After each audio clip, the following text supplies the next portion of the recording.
started the conversation around 2011, 2012, when Governor Resurgence and I went to Akure to meet Governor Mimiko. We sat down and said, look, we have a duty, indeed a responsibility, to rescue the family heirloom, the commonwealth of our people. And Governor Mimiko was very supportive, and we took on the responsibility of really working on OICL.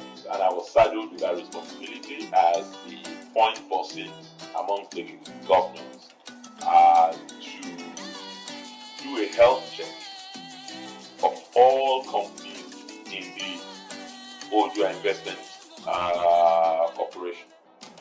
I wanted to be professional about it.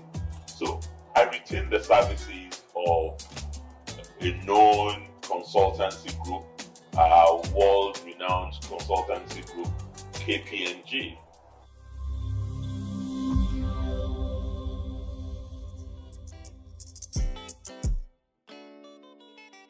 Odu'a Investment Company Limited was incorporated in July 1976 to take over the business interests of the former western state of Nigeria, now Oyo, Ogun, Ondo, Osun, and Ekiti states of the Federal Republic of Nigeria. The company commenced business on the 1st of October 1976. Since inception, the company has operated as a conglomerate with over 70% of our business as investments or joint ventures with reputable multinationals. Formerly known as the Western Nigeria Development Corporation, the company continues to hold a deeply significant place in the hearts and minds of Yoruba people of Southwest region of Nigeria. When Odu'a started, when that company started, I wasn't paying attention. Although I know the history now, I know that it's a conglomerate of all the companies that the Western region set up at some point decided to put everything under the same umbrella as a group of companies that at that time rivaled even the biggest companies in Nigeria at that time. Growing up as a young boy and as a Yoruba boy, we saw Odu'a as the legacy of the Yoruba race, pioneered by the late Obafemi Awolowo. It's our heritage, our patrimony. Look, when the heavens were falling in this country, people who were being sacked, particularly Yorubas, they were being edged out of federal agencies, external ministry, and all that. Odu'a was the only standing post that retained Yorubas and non-Yorubas. So the gun was aimed at Odu'a.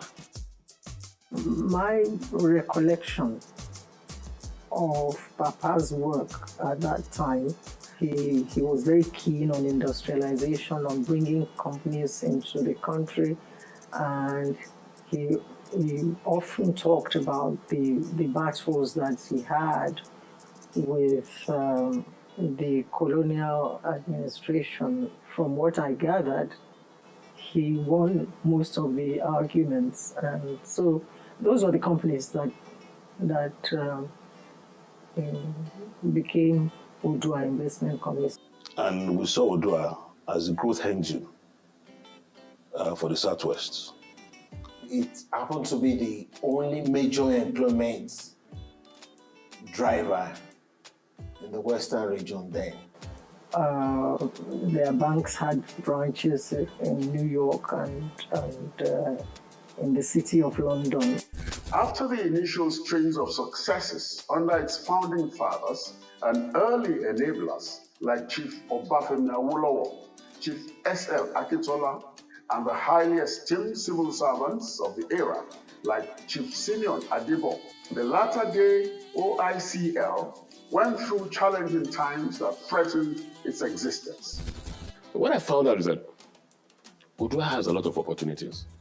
But the problem is that people, and I can tell you, it was during the military era that they thought, oh, this is a national cake, and they started dipping their hands. selling the properties of Odu'a? There was a planned, deliberate effort, not only to destroy Odu'a Investment Company Limited, but to seize some of the properties, choice properties, because Western Nigeria government, led by Awolowo and later Akintola, they established the Ikeja Industrial Estate, Apapa Industrial Estate. So many of the industries were strategically placed. Somehow, somewhat, it survived, but not without some indelible scars. While the organization was able to survive external aggressions, internal mismanagement was one challenge that humbled it. At that point in time, I'll honestly tell you, Odu'a had many subsidiaries. Subsidiaries are companies that Odu'a owns 50% and above. They have associate and affiliate companies that they own more than 20% but less than 50%. They have related companies where they have interest, which are companies that they own less than 20%. And at that particular point in time, I can tell you most of the subsidiary companies were moribund. More fundamentally, when even the organization had experienced instances of subsidiaries actually dying, that sense of urgency that something was so wrong with that organization in terms of alignment for its economic and social growth was not there. By about 2010, when Dr. John Kawadi Fayemi was sworn in as the elected governor of Ekiti State, the company was almost at ground zero. Propelled by the urgent need to stop the hemorrhage and recapture the glory of the conglomerate, the governors started a conversation. I gave them my advice that they will need to dissolve the board and constitute membership from professionals. That if they are there to be making profit, they will need professionals as directors, not politicians. Odu'a had become shadow of itself. It's become very bureaucratic, non-profit earning ventures. They then decided that Governor Kawadi Fayemi, should champion the transformation.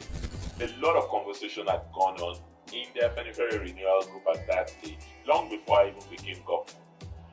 Because we had set up the Yoruba Academy to look into some of those giant strides taken by previous leaders that we needed to rekindle and strengthen where they still existed but were in a parlor state. And one of the decisions or one of the recommendations to us was we needed to be more professional in the recruitment of the leadership of the Odu'a Investment Corporation. There was 2 instances that led to it, and governors took advantage of the instances and dissolved the board.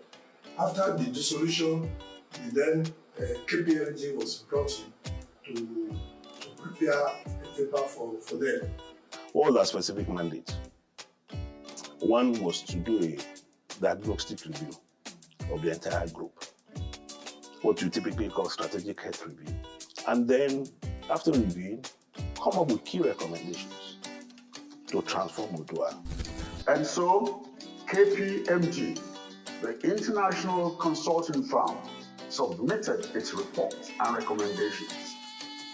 In their resolve to see OICL rise again, the governors set to work implementing everything in the proposal to the letter. I was at a stage in PZ where I was planning my retirement. And just by the way, this blind advert came. And I didn't really take it too seriously and what I did. I was planning retirement, so I wasn't really desperate for a job. So when further contacts were then made as to say, this is now available and they are committed to merit, then I think the Yoruba-ness in me started coming out. So I had to take it as a challenge that, okay, well, this time around, those of us who have been complainant on the other side, now you are being offered on a platter of gold. Can you make the difference? Really go in there and tell people that what is done in multinationals can also be done in an indigenous conglomerate. Now enters Wale Raji, the new GMD.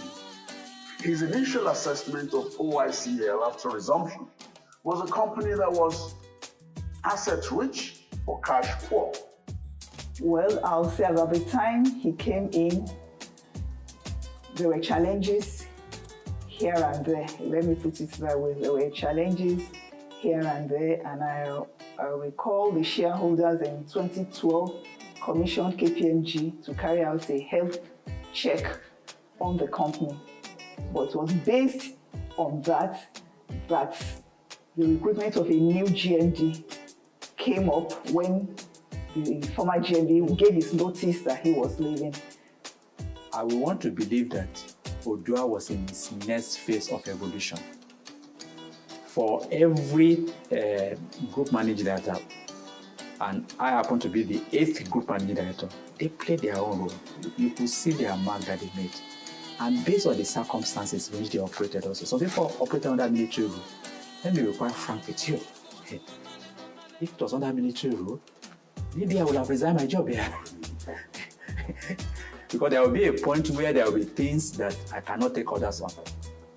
So one needs to understand the context within which different people operated. We came up with having to put in a 5-year strategic plan with the support of KPMG. So a document was drafted and with the board's approval. So the journey actually started to see how to run with that document. Unfortunately, I would say also because there was a little bit of discord, disagreements in principle, maybe between him and successive board chairman. So that document really was not executed.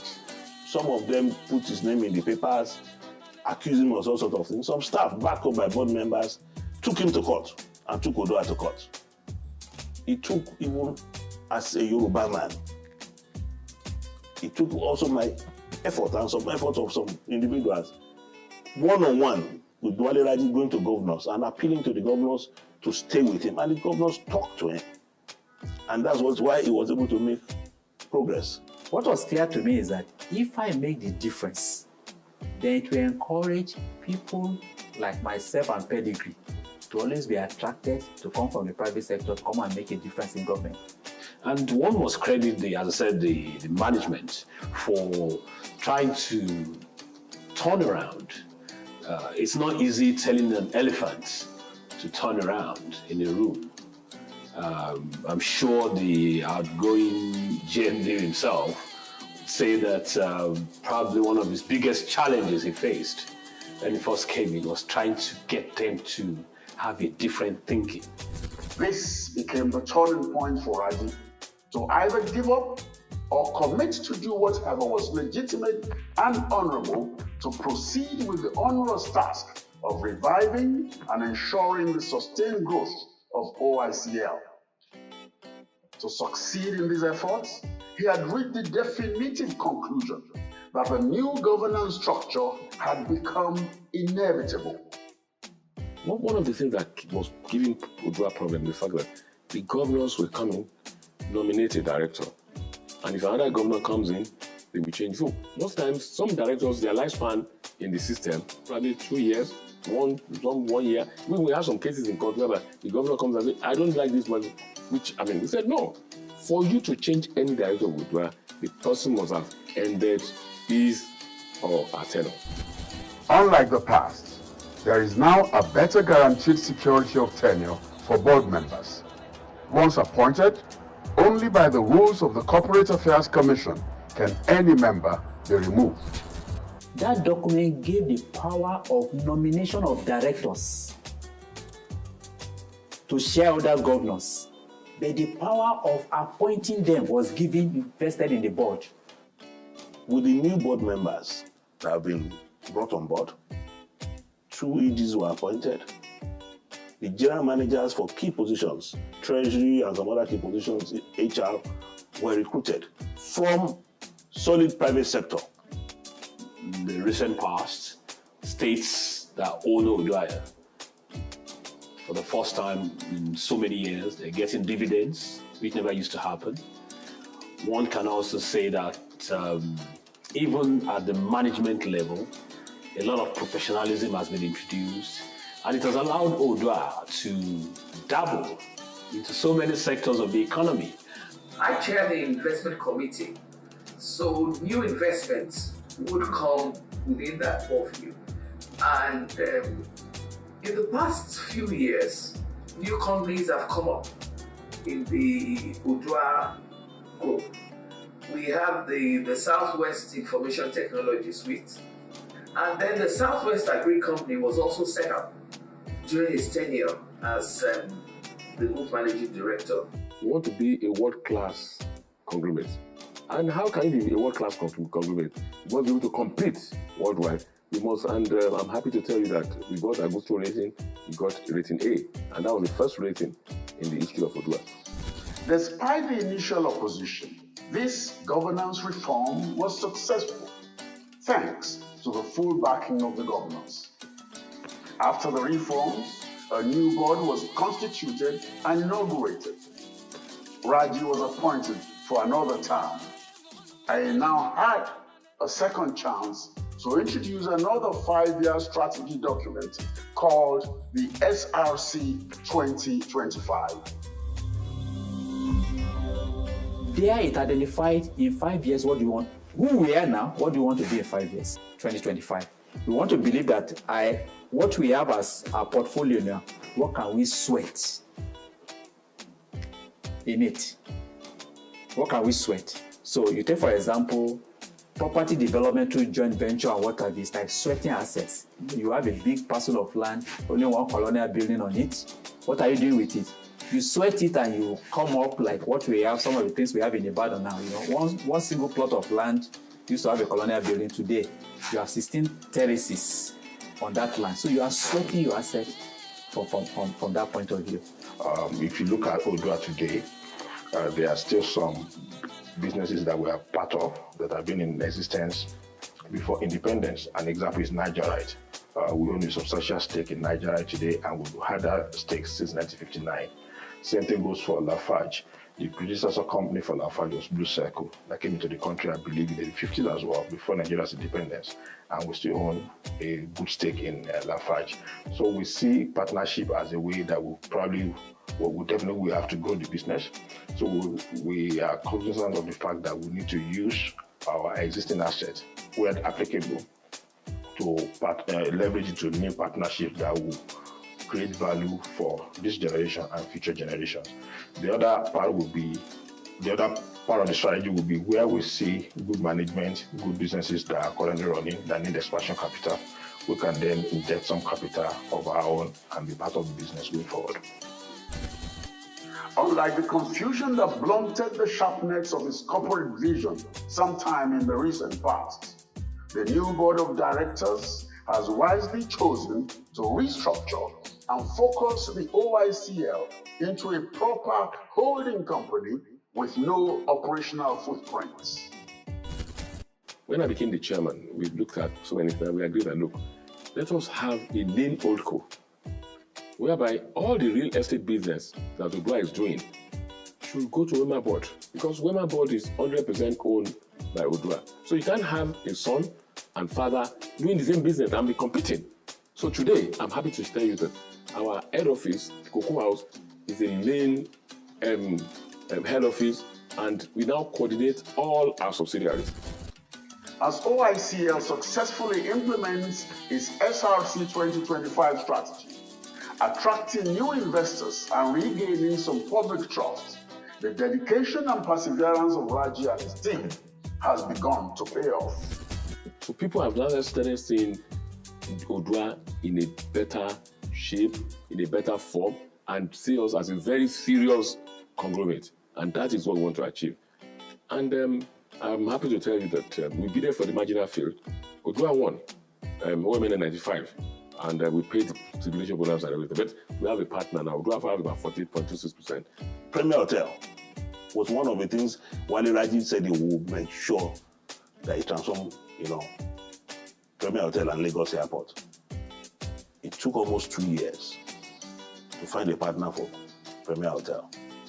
The partner that's in concession that they've ceded significant percentage shareholding to in Premier Hotel today are rebuilding Premier Hotel. So you find out that what we are looking at will be a Premier that have struggled to make, let me say, 400 million turnover in a year, to a Premier that will make it 4 billion naira turnover in a year because of the scale. But that is being achieved by making sure that what our strength was being traded into the joint venture, so that our partner was effectively coming in to cover for what we consider to be our weakness. Perhaps the most significant achievement of Raji during his first term in office was the admission of Lagos State into the Odu'a family as a joint and equal owner with the original 5 states of Oyo, Ogun, Osun, Ondo, and Ekiti, who together make up the homogeneous Yoruba community of the southwest region of Nigeria. Becoming governor, I became very curious, and the curiosity was more about why Lagos State was just not part of that group. And it made me to start asking questions, and I became more interested in the activities of Odu'a Investments, and I wanted to see why a major state that had huge comparative advantages will not be part of that economic group. Let me say all the credit to Governor Body and all the credit also to late Dipo Famakinwa. His Excellency expressed interest in this regard as part of Yoruba unity. And Dipo Famakinwa, of blessed memory, may the God continue to bless him and take care of the family left behind. Then became the linkage. It started not making economic sense, because when you compare all the 5 states that were in that Odu'a group, they were just like 10% of the total resources that Lagos State was generating. So anybody that had a huge vision of what a regional economic integration group should look like.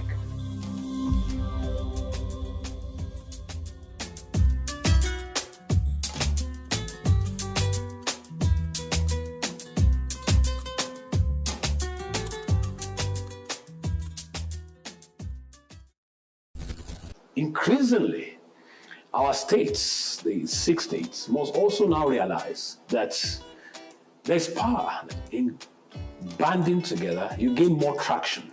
You can imagine those who sat down in a room and said, let's have a 25-story building 71 years ago.